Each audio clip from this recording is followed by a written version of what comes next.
Warren, thank you for joining us today. My pleasure. You know, at one point you turned to Charlie Munger today and you said, "Who haven't we insulted yet?" And I know you're not Charlie's keeper, but would you indulge me for just a minute? Sure. Let's go through some of the things he said today. I'd like to get your take on them. First of all, on short sellers, he said, "We don't like trading agony for money." The reason he said that is because the stock, when you short it, can theoretically go to infinity. When you buy a stock at 10, you can only lose 10 points. When you short a stock at 10, it can go to 100 or 200. And occasionally you'll get into a situation on the short where you may know that eventually it's going to turn out to be worth nothing or very close to it, or it's a fraud. But what it can do in between can be very, very unpleasant. And we like to sleep well, and you can't sleep well if you're short a lot of stocks. Okay. When he was asked about Greece, Charlie said, let's see, letting Greece into the EU is sort of like serving up rat poison for whipping cream. Yeah, well, I don't think fraud.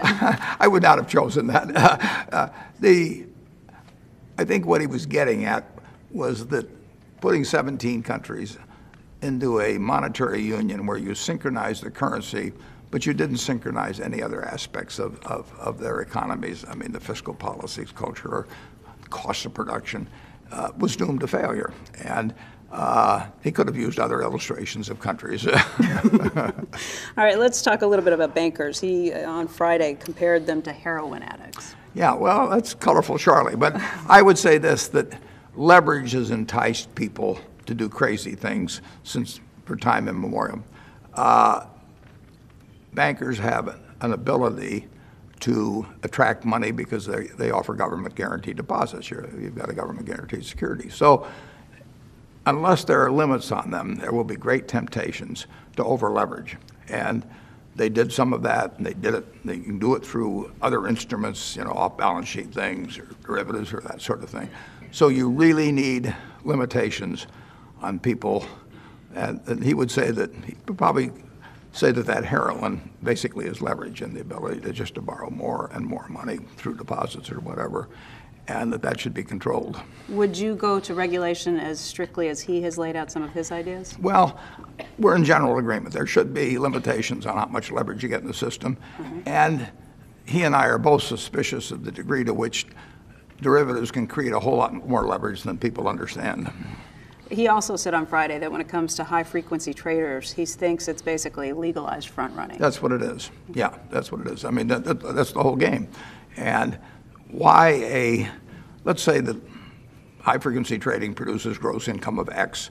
That X comes out of somebody. It doesn't make Berkshire Hathaway more productive. It doesn't do anything of the sort. It comes, one way or another, it comes out of the pocket of investors. And the social purpose of it is rather hard to discern.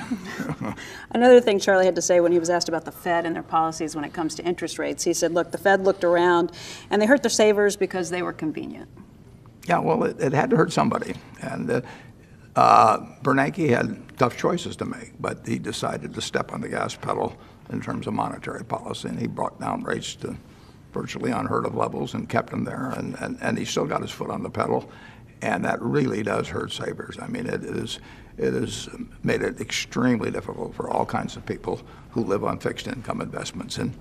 But unfortunately, that was a byproduct, and probably Bernanke, and maybe correctly, and I would say probably correctly, decided that the dangers to the economy were greater if he didn't do it.